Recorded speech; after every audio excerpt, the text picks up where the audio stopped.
อัญญาโกณทัญญะเห็นธรรมอัญญาสิวัตโพโกณทัญโยอัญญาสิวัตโพโกณทัญโยโกณทัญญะรู้แล้วหนอโกณทัญญะรู้แล้วหนอ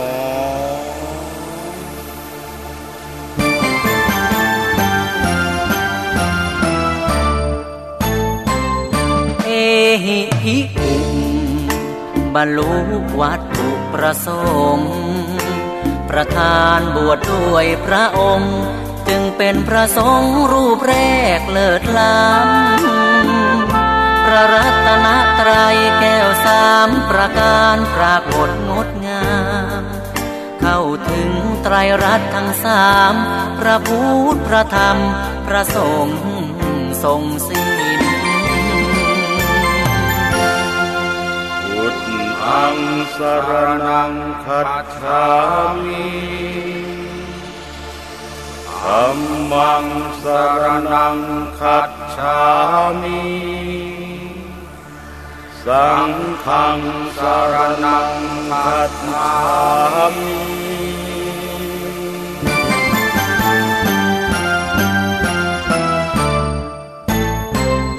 อาสานหะลดละเลิกสิ่งเลวร้ายปิดทางแห่งอบายหลีกให้ไกลชั่วร้ายทั้งสิ้นก่อนเข้าพรรษาเข้าวัดวาทำทานถือศีลปฏิบัติธรรมให้เป็นอาจินใจหมดมนทินด้วยแสงแห่งธรรมธัมโมหะเวรคติธัมมจารีธัมโมหะเวรคติธัมมจารีธรรมะย่อมรักษาผู้ประพฤติธรรมธรรมะย่อมรักษาผู้ประพฤติธรรม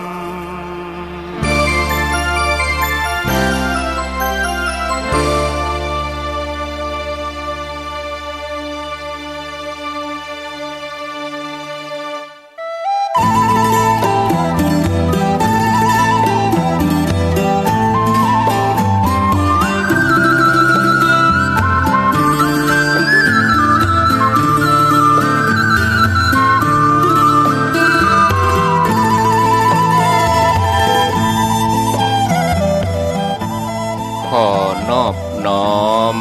เอากุณพระแก้วเจ้าทั้งสามประการอันมี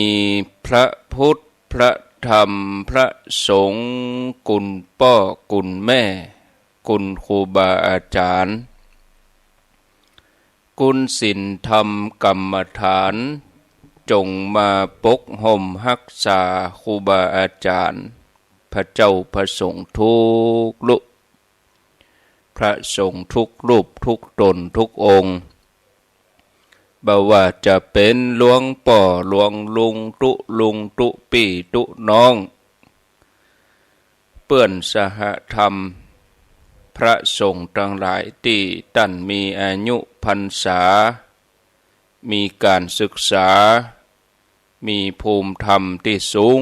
กว่าเก่ากับผมขอถวายความเคารพแสดงความนับถือจุตนจุองค์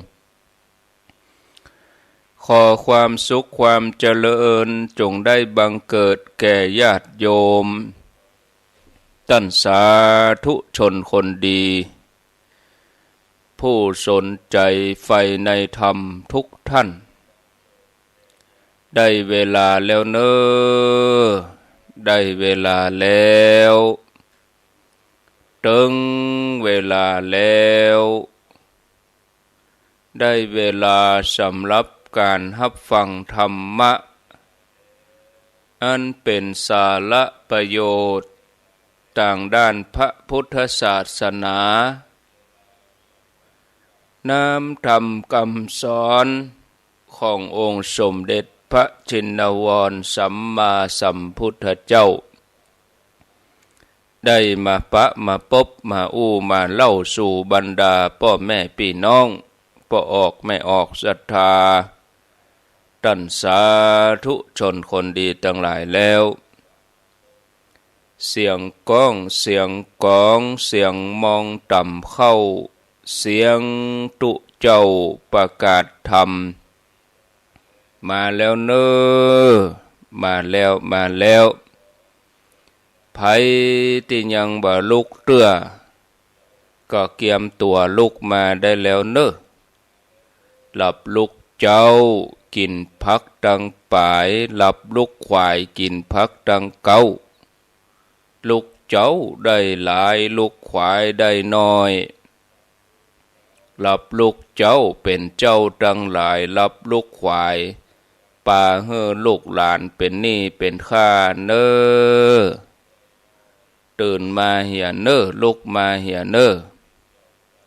ลุกเนอลุกเนอลุกตื่นได้แล้วลุกได้แล้วญาติโยมท่านทั้งหลายลุกเจ้าตื่นตัวเจ้าบัวกับหันเนื่องนาพังพร้อมลุกขวายบอตันหนตางกีดกอมก้าตัวบ่ต้อมปุ่นอายจุงเก่งเข้าไว้อย่าไปเฮือขวายต่อหน้าสบายจำไว้เนอเจ้าจำไว้เนอเจ้าอรุณสวัสดิ์ธรรมะสวัสดีสวัสดียามเจ้าญาติโยมท่านผู้ฟังทั้งหลายยินดีต้อนรับเข้าสู่รุ่งอรุณวันใหม่พระกันเจ้านี้เป็นเจ้าวันพัดวันพฤหัสบดีที่20เดือนกรกฎาคมพุทธศักราช2566วันนี้เป็นวันเดือน10เหนือขึ้น3ค่ำเดือน10เหนือขึ้น3ค่ำพร่ำว่าเป็นวันที่20เวลาตี5เป็นต้นไปมามาพบกับญาติโยมท่านทั้งหลายในรายการเสียงธรรมแสงอรุณรายการเสียงธรรมแสงอรุณดำเนินรายการโดยอาตมภาพพระครูอภิวัฒนวิกรมวัดปากตางเจริญตำบลดอยหล่ออำเภอดอยหล่อจังหวัดเชียงใหม่เป็นผู้รับผิดชอบดำเนินรายการมาปะญาติโยมทั้งหลายเป็นประจำในวันจันทร์วันพุธแล้วก็วันพฤหัสบดีวันจันทร์วันพุธวันพัดรายการเสียงธรรมแสงอรุณนี้มาปะญาติโยมทั้งหลายณสถานีวิทยุแห่งนี้บอกว่าไกลว่าใกล้ตื่นเจ้ามาญาติโยมก็รับฟังกันได้ต้องขอบคุณอนุโมทนาบุญกับเจ้าของสถานีผู้จัดการดีเจเจ้าหน้าที่ที่เปิ้นได้อนุเคราะห์มอบเวลาในการเผยแผ่ธรรมะในช่วงเจ้าตลอดจนถึงครูบาอาจารย์ที่จัดรายการบอกว่าช่วงเวลาไหนวันใดต้องขออนุโมทนาในน้ำจิตน้ำใจสถานีที่ได้ถวายเวลามอบเวลาเมืองน่านปุนตุยเนอร์4คำเรดิโอเวียงป่าเป้าปุนกมีเวียงป่าเป้าเรดิโอเมื่อเจ้า เมื่อค่ำกะที่โดยหมอกเรดิโอโดยทีมงานของคุณดารุณีดังเมืองฝางกะที่พระบาทอุดมน้ำบ่อชาวาดังเจียงใหม่ในเมืองกะที่104.50วัดฝ่ายหินสันปะตองแม่วางกะที่89.50บ้านทุ่งเรดิโอหลายที่หลายแห่งอนุโมทนามาปะกันแล้วบังเฮอได้ขาดแคลวเสียเวลาเจ้านี้จะอู้ถึงเรื่องการมีน้ำใจการมีน้ำใจญาติโยมแล้วก่อนที่จะไปเรื่องของการมีน้ำใจที่ค้างไว้แต่ว่าเมื่อเจ้าได้อู้ญาติโยมค้างไว้ว่าเนี่ยจะได้ถึงจะมีอายุยืนแล้วก็มีสุขภาพแข็งแรงถ้าจะถามว่าใครอยากจะมีอายุสั้นพ่องก็คงมีภัยที่จะยกมือคงมีภัยตอบว่าอยากมีอายุสั้นทุกคนต้องการที่จะมีอายุยืนทุกคนล้วนอยากที่จะมีอายุยืนมีสุขภาพแข็งแรงเพราะถือว่าเป็นยอดปรารถนาของคนเฮาของมนุษย์เฮายอดปรารถนาคือว่าบ่มีโรคภัยไข้เจ็บมีอายุยืนมีสุขภาพแข็งแรงอโลคยาปรมาลาภาความบ่มีโรคเป็นลาภอันประเสริฐญาติโยมเฮาทั้งหลายคงจะได้ยินคำอวยพรที่คุ้นหูอยู่ตลอดว่าขอให้มีอายุมั่นยืนยาวเน้อขอให้มีอายุมั่นขวัญยืนบ่ให้มีโรคภัยไข้เจ็บมาเบียดเบียนขอให้อยู่จนแก่จนเฒ่าเน้ออันนี้เฮาจังได้ยินคำอวยพรจะนี้ญาติโยมอันนั้นก็คือว่าทุกคนเนี่ยบ่อยากที่จะเจ็บก่อนตายหรือบ่อยากตายก่อนแก่แม้จะมีเงินมีทองมากมายล้นฟ้ามีที่ให้ที่นาที่สวนญาติโยมแต่อายุสั้นก็คงมีความหมายถ้าอายุยืน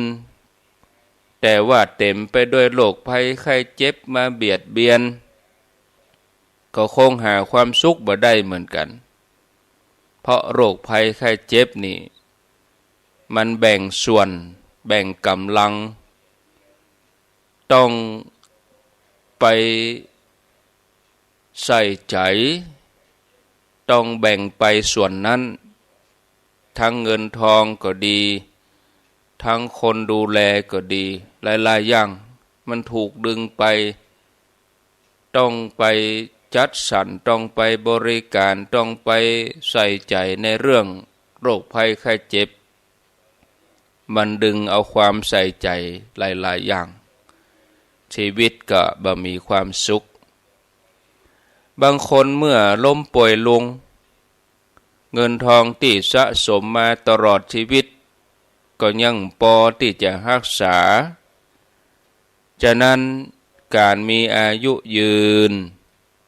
มีสุขภาพแข็งแรงก็เลยเป็นมงคลแก่ชีวิตอย่างหนึ่งที่เฮาทั้งหลายทุกคนปรารถนาอายุเท่าใดถึงจะฮ้องว่าอายุยืนจากการสำรวจสถิติเฉลี่ยของคนแต่ละส่วนแต่ละอย่างในโลกนี้ปรากฏว่าที่หมู่บ้านแห่งหนึ่งในประเทศรัสเซียมีคนอายุยืนเกิน100มี120ก็มี125ปีก็มีแล้วก็บ่เพียงแต่ว่าอายุยืนต่ออันคนทั้งหลายทุกคนในหมู่บ้านแห่งนี้ก็มีสุขภาพแข็งแรง จากรายงานการสำรวจประชากรโลกพบว่าหมู่บ้านแห่งนี้ในประเทศรัสเซียนี่ตั้งอยู่บนดอยมีอากาศดีแสงแดดก็ดีมีน้ำดื่มที่ใสสะอาดผู้คนทั้งหลายดำรงชีวิตกันอยู่ด้วยอาหารจำพวกธัญพืชกินพืชผักผลไม้เป็นหลักทุกคนได้ออกกำลังกายจากการเพาะปลูกทำเกษตรกรรมอาหารส่วนใหญ่ก็ได้มาจากอาหารธรรมชาติน้ำพึ่งป่าผลไม้การเพาะปลูกพืชผักก็ใจเป็นอาหารบ่เคยใจสารเคมียาฆ่าแมลงลักษณะพื้นที่บ่เอื้ออำนวยให้สามารถที่จะเลี้ยงสัตว์เป็นอาหารได้เนื้อสัตว์ก็เลยหายากแล้วก็บ่เป็นที่นิยมในการบริโภคกันในหมู่บ้านนั้นตั้งแต่เจ็นบรรพบุรุษหลายร้อยปีมาแล้วเจ้าบ้านในหมู่บ้านนี้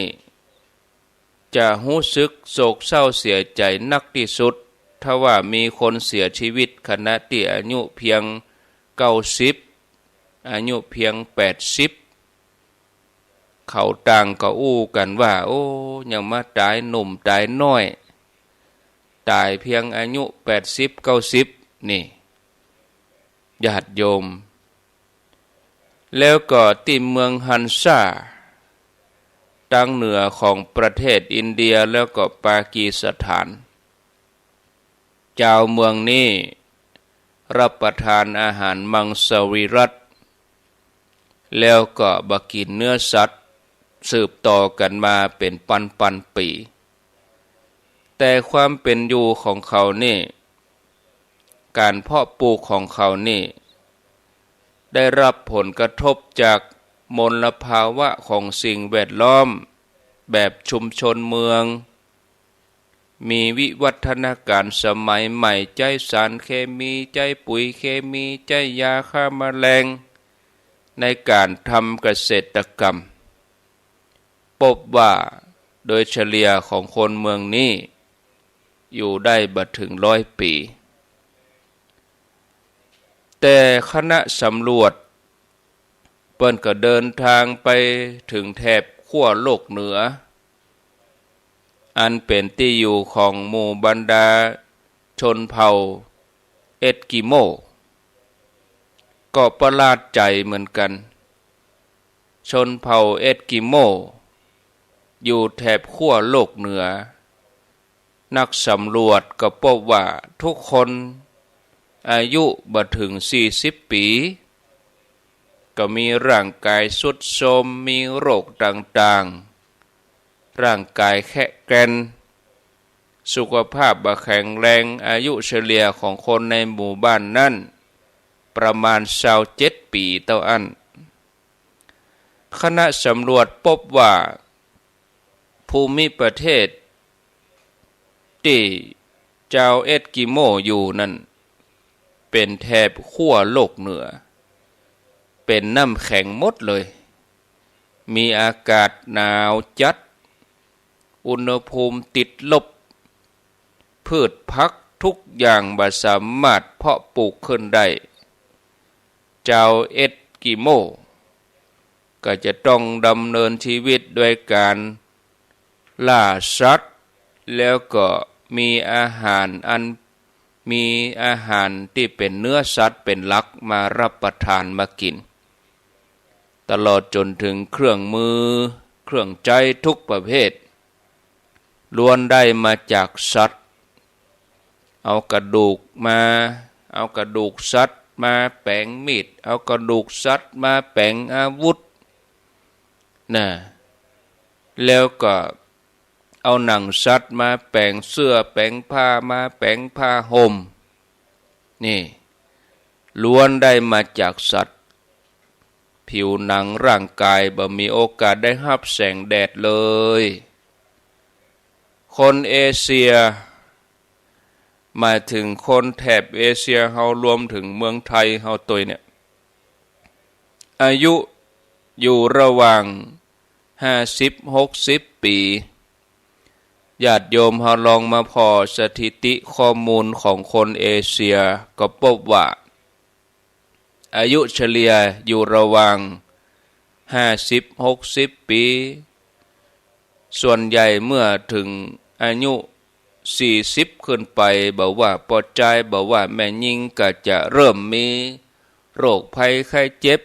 ต่างๆบอกว่าจะเป็นโรคหัวใจโรคไขข้อโรคตับโรคมะเร็งโรคเบาหวานโรคความดันในการสำรวจพบว่าคนแถบเอเชียเป็นภูมิภาคเป็นภูมิประเทศที่อุดมสมบูรณ์มีการเพาะปลูกมีการเลี้ยงสัตว์แต่การเพาะปลูกนั้นใช้สารเคมีใช้ยาฆ่าแมลงในปริมาณที่นักจนนักที่สุดจนน่ากลัวร้านขายปุ๋ยขายยาเนี่ยขนออกมาสูตรใหม่ๆฉีดแล้วตายปุ๋ยชนิดนี้ใส่แล้วงามใส่ไปตั้งหากของพักหากของพืชพักก็ดูดซึมไปมันก็ไปส่งสะสมไปที่ยอดที่ใบสะสมเคมีไปที่หน่วยแล้วคนเฮาก็เอามากินมันก็สะสมในร่างกายปุ๋ยเคมีปุ๋ยเร่งรัดเร่งผลผลิตน้ำก็ดีอากาศก็ดีในแหล่งเมืองในแหล่งชุมชนนี่ก็บ่ค่อยดีมีค่าต่ำกว่ามาตรฐานอย่างกับบ้านเฮาเมื่อ 2-3 เดือนก่อน PM 2.5 เป็นควันต้องสูดดมกันเป็นเดือนแล้วมันก็สะสมไว้ในปอดระบบทางเดินหายใจขัดข้องคนก็เป็นโรคนั้นโรคนี้โรคทางเดินหายใจร่างกายอ่อนแอโรคกล้ามเนื้ออ่อนแรงนี่อาหารหลักของคนแถบเอเชียนี่เป็นอาหารพืชผักเป็นเนื้อสัตว์ในสัดส่วนที่เท่ากันพบว่าอายุเฉลี่ยของคนในเมืองนี่มีอายุน้อยกว่าคนในชนบทแตกต่างกันอย่าเฮาไปเอวตังอมก้อยดอยเต่าเฮาไปเอวตังแม่เสรียงซบเมย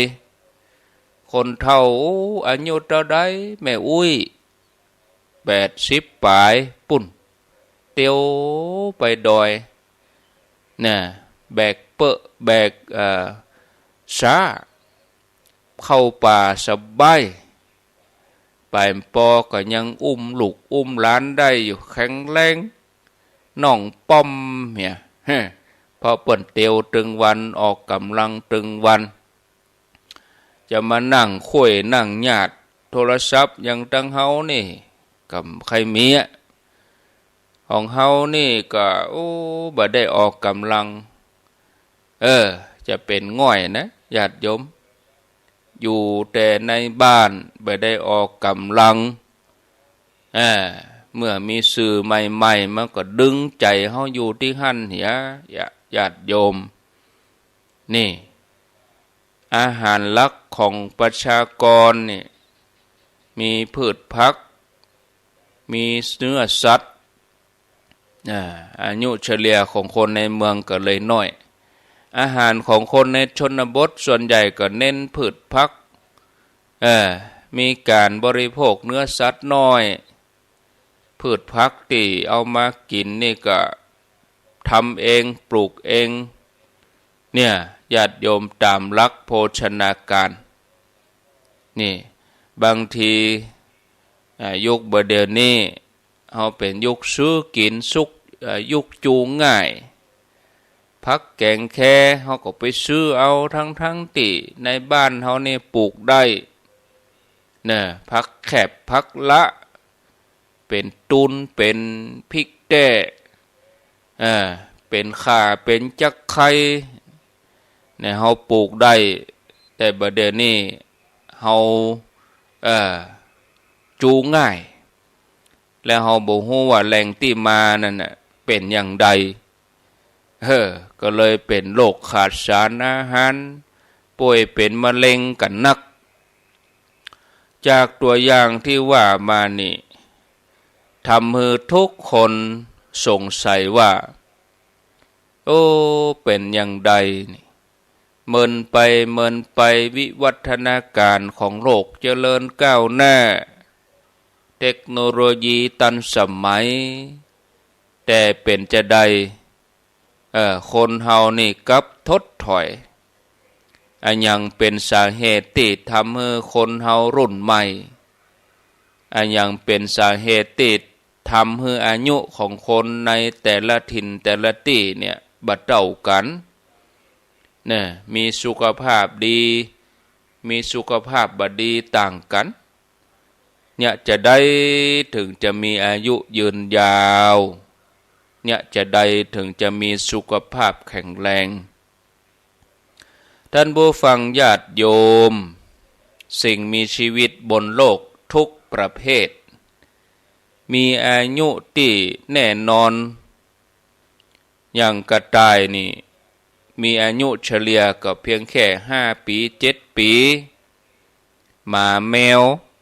มีอายุ10 ถึง 12 ปีข้างคาว10 ถึง 18 ปีม้า20 ถึง 25นกพิราบอายุนัก30 ปีกันงัวควายนี่ก็ประมาณ30 ปีเต่าอายุยืนเต่านี่100 ปีขึ้นไปนะเต่าบางตัวนี่อายุยืนนะ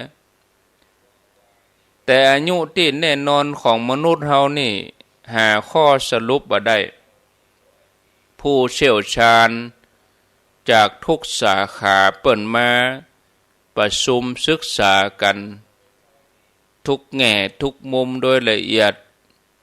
บ่ว่าทางกายภาพสรีระศาสตร์การกินการบริโภคการดำเนินชีวิตรวมไปจนถึงจิตใจตัว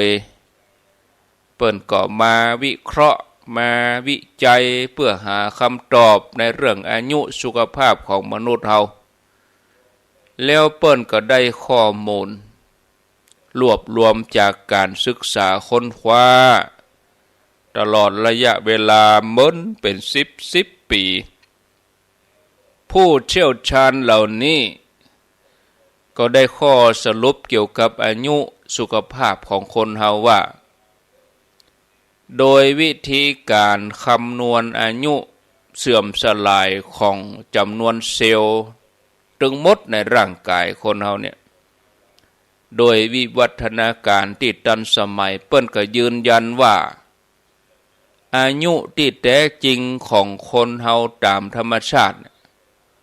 ควรจะยืนยาวอยู่ได้ถึง120 ปีนะเหมือนอย่างสาวกพระพุทธเจ้าองค์เก่าก่อนแต่ละตนนี่นะเปิ้นจะหมดอายุไข120 ทั้งนั้นนะญาติโยมถ้าอย่างนั้นเมืองไทยเฮามีอายุเฉลี่ยที่55 ถึง 60 ปีก็ต้องอายุสั้นกว่าที่จะน่าจะเป็นสาเหตุที่อายุสั้นมีอยู่4 อย่างญาติโยมเนอะมีอยู่4 อย่างอันยังพ้อง1อาหาร2สารพิษ3ทำงานหนักล่ำไป4อารมณ์เนี่ยอาหารนี่เป็นสาเหตุหลักเลยสาเหตุใหญ่ที่มีผลโดยตรงต่อ อายุต่อสุขภาพของมนุษย์เฮาคนที่กินอาหารบ่ถูกต้องบ่เหมาะสมตามธรรมชาติของร่างกายจะทำให้อายุสั้นแล้วก็เกิดโรคภัยไข้เจ็บสิ่งมีชีวิตแต่ละประเภทมีอาหารที่เป็นธรรมชาติเฉพาะตัวงัวควายจ้างม้าแปะแกะกินใบไม้กินใบหญ้ากินต้นพืชเป็นอาหาร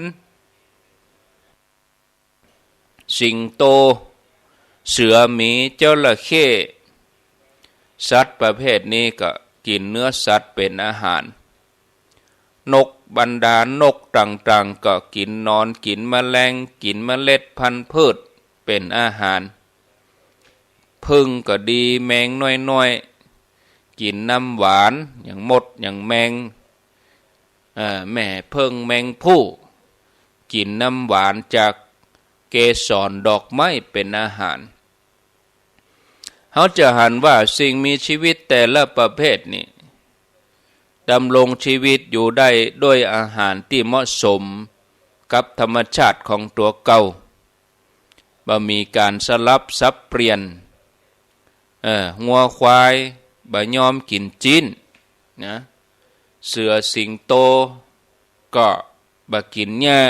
นี่เป็นต้นสัตว์เหล่านี้ล้วนมีอายุตรงตามธรรมชาติที่ควรจะเป็นแต่มนุษย์เฮานี่กินทุกประเภทผักก็กินผลไม้ก็กินจิ้นก็กินเนี่ยกินสะปะกินหมดเลยคนเฮานี่เอามาใส่ปากจอวอหูวายกินข้ามประเภทกินพิษประเภทเนี่ยถ้าว่ากินอาหารประเภทที่มันบ่ถูกตามที่ควรจะเป็นเนี่ยมันก็บั่นทอนอายุลงไปทำลายสุขภาพเปรียบเหมือนเครื่องยนต์เนี่ยเปิดให้ใจเบนซินเฮาเอาดีเซลเข้าไปใส่เปิดให้ใจน้ำมันดีเซลแล้วเฮาเอาเบนซินเข้าใส่อันนี้มันผิดประเภททำงานได้บ่เท่าที่ควรบางทีก็ลุไปเสียใจงานบ่ได้ที่สุดก็พังไปเสี่ยงไปลุไปก่อนกำหนดเนี่ยอันที่สองคือสารพิษร่างกายที่ได้รับสารพิษนี่มันเป็นอันตรายต่อเซลล์ต่อระบบการทำงานของร่างกายที่เขาเอาเข้าไปใส่ในร่างกายตัวเองสารพิษที่คนเขาได้รับนี่มีสองประเภทหนึ่งสารพิษที่รับโดยตรงสองสารพิษที่รับโดยที่เขาบ่รู้สึกตัวสารพิษที่รับโดยตรงก็คือการดื่มการสูบการฉีดเอาสารพิษเหล่านี้เข้ามาสู่ร่างกายยาเสพติดคาเฟอีนจากกาแฟเหล้ายาบุหรี่กัญชาฝิ่นเฮโรอีนยาบ้ายาอีอันนี้ฮับตรงเข้ามาเลยก็บั่นทอนทำลายสุขภาพสองสารพิษที่ได้ฮับโดยที่บ่รู้สึกตัวกาดพิษในอากาศสารดีทียาฆ่าแมลงยากำจัดศัตรูพืช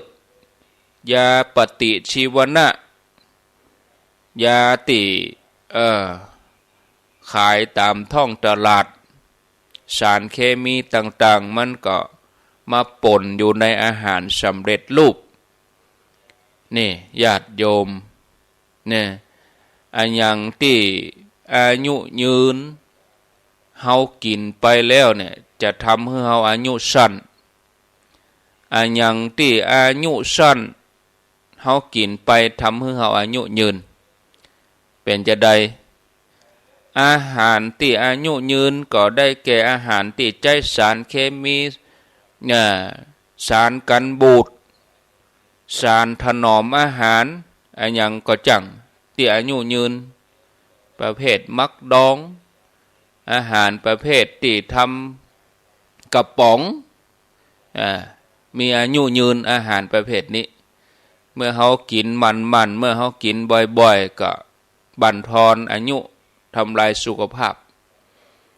อย่างที่อายุสั้นอาหารประเภทอายุสั้นก็คือต้องกินด่วนถ้าเลยเวลาแล้วมันจะเสียพักสดกับอาหารสดใหม่ๆอันนี้เอาละไว้เมินบ่ได้ละไว้เมินมันก็เสียเราจะต้องรีบกินเอาบริโภคสิ่งเหล่านี้มันก็ทำให้อายุเราดีขึ้นสุขภาพเราดีขึ้นอย่างนี้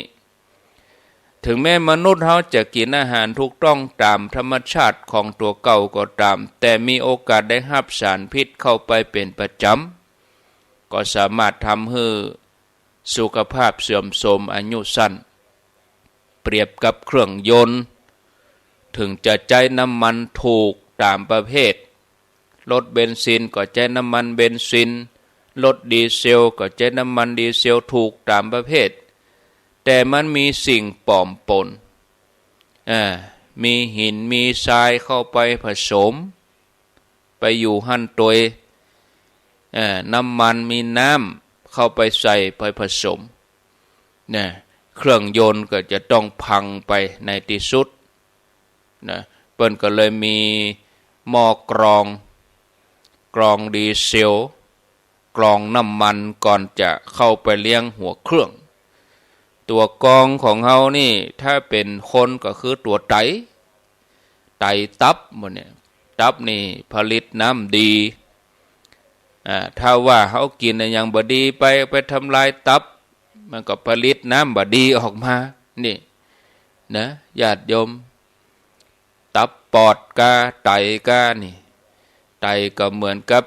เครื่องฟอกญาติโยมอย่างกาเลือดลมน้ำที่เขากินเข้าไปนี่มันจะพังไปได้โดยง่ายแล้วประเภทที่สามทำงานนักเกินล้ำไปในการดำรงชีวิตของคนเฮานั่นการทำงานเป็นสิ่งจำเป็นแล้วก็ร่างกายจิตใจทำให้เฮาได้ออกกำลังกายมีความเคลื่อนไหวช่วยให้สุขภาพอนามัยแข็งแรงแต่ก็ต้องรู้จักพอเหมาะพอดีกับสุขภาพตัวเองการกินการนอนการทำงานถึง3อย่าง3ส่วนเนี่ยให้มันเสมอกัน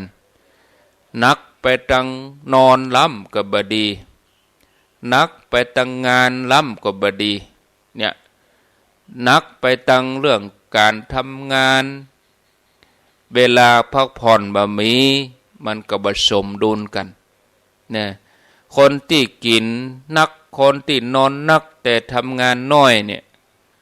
เบื่อบ่ทำเห็นเลยเนี่ยก็จะกลายเป็นคนอ้วนรูปร่างเถอะทะมีโรคโดยมาหลายอย่างเป็นโรคเบาหวานเป็นโรคไขมันอุดตันในเส้นเลือดไขข้อบดีเพราะร่างกายบ่ได้ออกกำลังให้เหมาะสมน้ำที่หยุดนิ่งบ่มีการเคลื่อนไหวน้ำบ่ไหลมันก็เป็นบูดเป็นเน่าร่างกายที่บ่เคลื่อนไหวบ่ออกกำลังก็เป็นแหล่งสะสมของโรคญาติโยม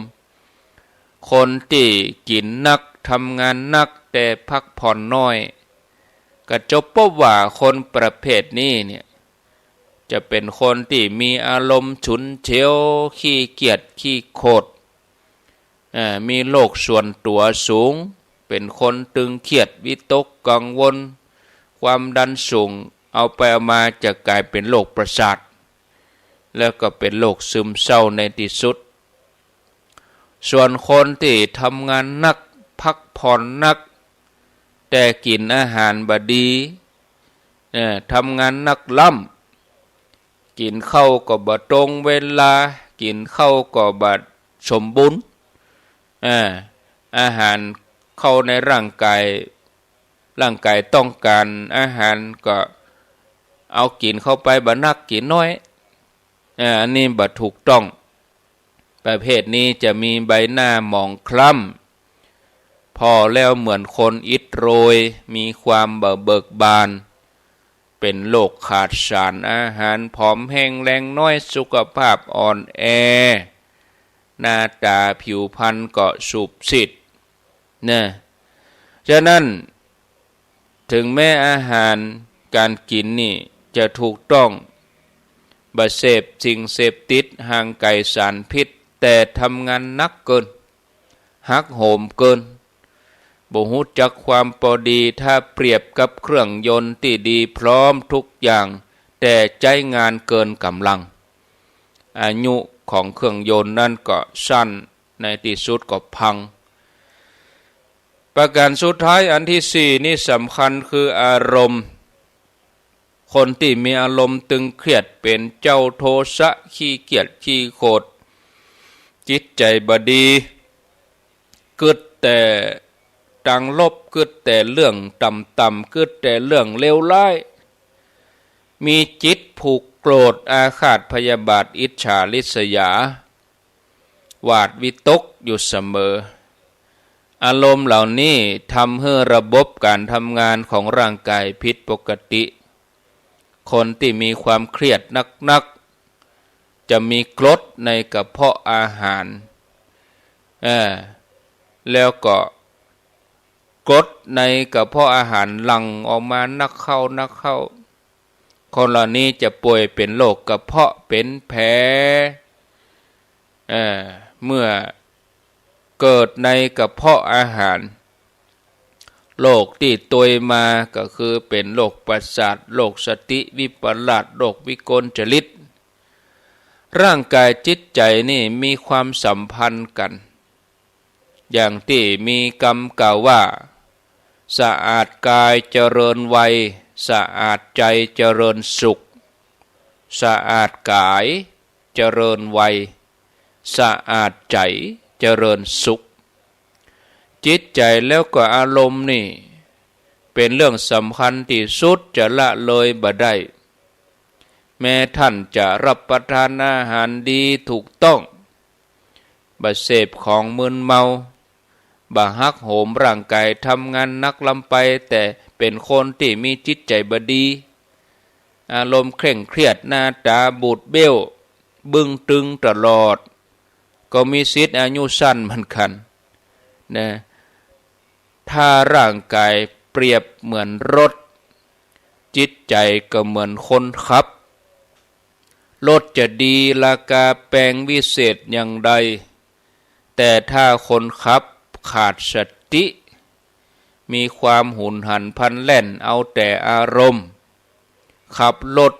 แบบปราณีเนี่ยรถดีรถเลิศจะใดอยู่เมินไปมันก็บ่ยืนยาวในที่สุดรถมันก็พังรถมันก็ลุเพราะว่าบัทนุถนอมทั้งหมดทั้งมวลที่กล่าวมานี่ล้วนแล้วแต่เป็นเหตุทำให้คนเฮาอายุสั้นสุขภาพบ่ดีเพราะว่าคนปกติบ่เคยเจ็บป่วยอันอย่างใดๆแต่หากตกอยู่ในสภาพอย่างที่ว่ามากินอาหารถูกต้องรับสารพิษเป็นประจำทำงานหนักเกินไปแล้วก็อารมณ์เครียดตลอดเวลาเป็นอย่างนี้ติดต่อกันเมินเข้าที่สุดมาก็อายุสั้นแล้วก็จะล้มป่วยแล้วก็เสียชีวิตไปในที่สุดนะญาติโยมอู้ไปโหอู้ไปก็ม่วนไปเนาะว่าจะอู้ถึงเรื่องการมีน้ำใจพอเวลาแล้วข่มดันประเด็นนี้5:50แล้วอ่านชื่อก่อนเนอะมีเวลาอ่านชื่อ10 นาทีก็ถ้าว่าบัดแล้วดีก็ต่อวันใหม่ต่อไปเนาะแม่อุ้ยวันนาพิรมบ้านสันสลีเวียงป่าเป้านะ100 บาทแม่บุญปันทิพยะศพเตี้ยมาได้เขียนจำนวนมาก็มาเป็นยังอันนี้ก็แม่น้องสันสลีพร้อมญาติธรรมเวียงป่าเป้าร่วมทำบุญ กาน้ำกาไฟกาอินเทอร์เน็ตนะอนุโมทนาอาจารย์อดุลนางทองเหรียญพดุงพาณิชย์อยู่บ้านศพหารสันป่าตองร่วมบุญ500 บาทแม่บัวลันจำปาอิ่มพร้อมลูกหลานบ้านบัวก้างสันกำแพงร่วมทำบุญกันนำกับไฟอาจารย์บรรยงปากตังเจริญ500 บาทป่อบุญทันแม่แสงล่าเสวิกาพร้อมลูกหลานวังเหนือ300 บาทแม่อามนวันเล่ากุลอยู่สันทรายนายถนอมนางสายทองชัยมงคลนางสาวทิพย์สุคนชัยมงคลทำบุญจำนวน300 บาทอยู่ตุ้งเซี่ยวบ้านเปิ้นอยู่ลำปางบนเมืองปานบนนะป่ออาทิตย์แม่ชุมนางสาวพรสวรรค์อนุวงศ์การไหวไปหน้าอันนี้อยู่บวกก้างสันกำแพงเปิ้นไปหลายมากันเด้อบวกก้างนะวันที่13ก็ไปแถมนอที่เมืองฝางว่าที่ร้อยตรีสง่านางปริชัดนายสราวุธนางสาวชนะการจุราเมฆชุมชนหัวฝายหมู่4กล้วยแพะเมืองลำปางร่วมบุญมาอนุโมทนาแม่บัวแก้วที่สมบ้านติ้วเมืองปาน100 บาทแม่ปราณีชัยวงศ์บ้านห้วยฮีตำบลต้นธงชัยลำปางแม่น้อมสุภาวงศ์ตราจ้างหนองล่องป่ออาจารย์ทวัชชัยแม่จันฟองวงสายะบ้านแพะปงเหล่ายาวบ้านห้งอนุโมทแม่จันทรกะแม่กองคำเนี่ยอาณาคำป่อฤทธิ์แม่คำออนางสาวจิรพันธ์บ้านบวกก้างสันกำแพงพ่องก็ไม่ได้เขียนชื่อก็มีนะแม่จันฟองละอบ้านปงดอนแจ้ห่มแม่จินดามหาคำบ้านสันเวียงป่าเป้าสันยำหุสันบดายกะป่อกำนันทานยะพัดปาเขื่อนตะป่อพี่บุญแม่ฟองจันอ้ายเสาบวกก้างสันกำแพงแม่ลาวันสิริแก้วต้นแห่นหลวง100 บาทแม่รจนาคำพีระภัย100 บาทแม่อัมพรแสนอ้ายต้นแห่นหลวง100 บาทป่อโรดแม่อำนวยไทยยันโตอันนี้หมู่5บ้านอย่างนี้บ้านตาปงอนุโมทนาแม่สุชาดาจารุพรชัยมูล100 บาทแม่พงศรีพิธารัตน์แม่น้อยตาอาสาตาโทกแม่คำมูลสุกันธาป่าจันแม่นางวังฐานป่าจันนางบัวคำสุนทรชื่นป่าจัน100 บาทแม่นางวังฐานนี่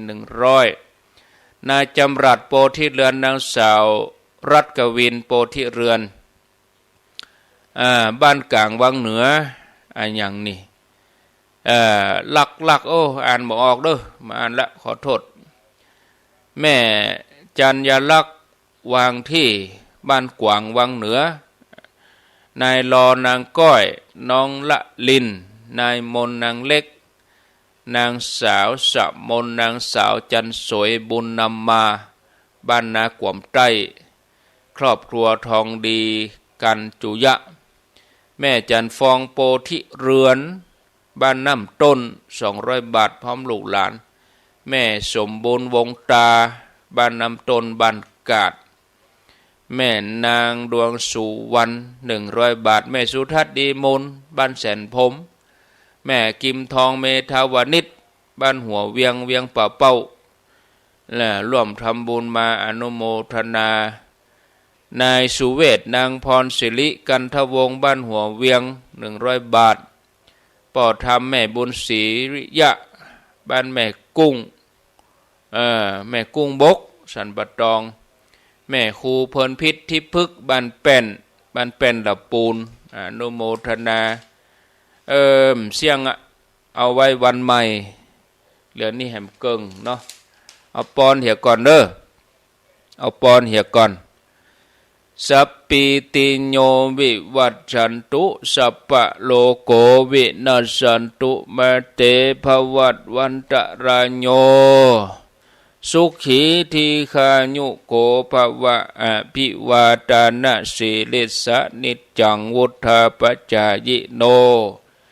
จัตตาโลธรรมาวะทันติอายุวันโนสุขังปะลังเอาแล้ว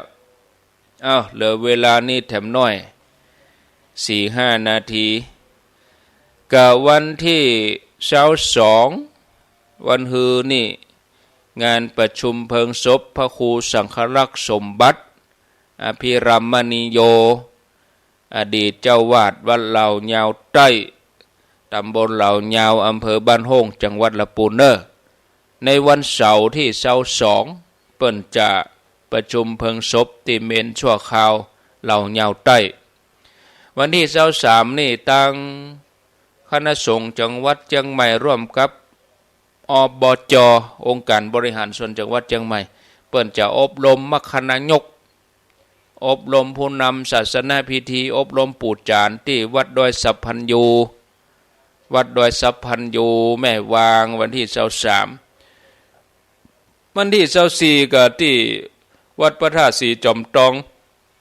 23นี่แม่วางสันปะตองดอยรอไปที่หั่น24พระธาตุสีจอมทองก็มีจอมทองแม่แจ่มอมก้อยฮอดด้วยเตานี่แล้วก็วันที่15เนอะที่เขาจะไปตานเตียนกันที่เมืองฝางวันที่ขอโทษ13โอ้อันอย่าง15อย่างมานี่13กะเป็นวันอาทิตย์ที่13สิงหาคมเนอะไปตานเตียนกันแล้วก็ตั้งแต่วันที่1เป็นต้นไปก็เริ่มแจ้งรถแจ้งอย่างมาเนอะจะได้แปลงเบอร์แปลงอย่างถูกรายละเอียดก่อยมาอู้มาจาในโอกาสต่อไปตอนนี้ขอลาศรัทธาไปก่อนรายการต่อไปเปิ้นมารอท่ากำลังว่าบ่ลืมมากะหลวงลุงหลวงตาลืมกานี่หลวงพ่อพระครูปฏิภาณธรรมทินแต่คืนก็ได้รับความเมตตาจากหลวงพ่อเปิ้นจัดรายการแต่คืนนี้ความจริงแล้วก็เป็นอาจารย์ณัฐพลแต่ว่าเปิ้นบ่สะดวกแต่คืนหลวงปู่ก็จัดรายการจนถึง4 ทุ่มมาเจ้านี่ก็เมตตาจัดรายการให้ศรัทธาแถมเนาะมาแล้วเนาะอาตมาขอลาศรัทธาไปก่อนเน้อญาติโยมรายการต่อไปก็ฟังหลวงปู่พระครูปฏิภาณธรรมทินอาตมานำรายการจากลาไปเพียงเท่านี้ขอความสุขสวัสดีจงได้บังเกิดแต่ญาติโยมทุกท่านทุกคนอายุวันโนสุขังปะลัง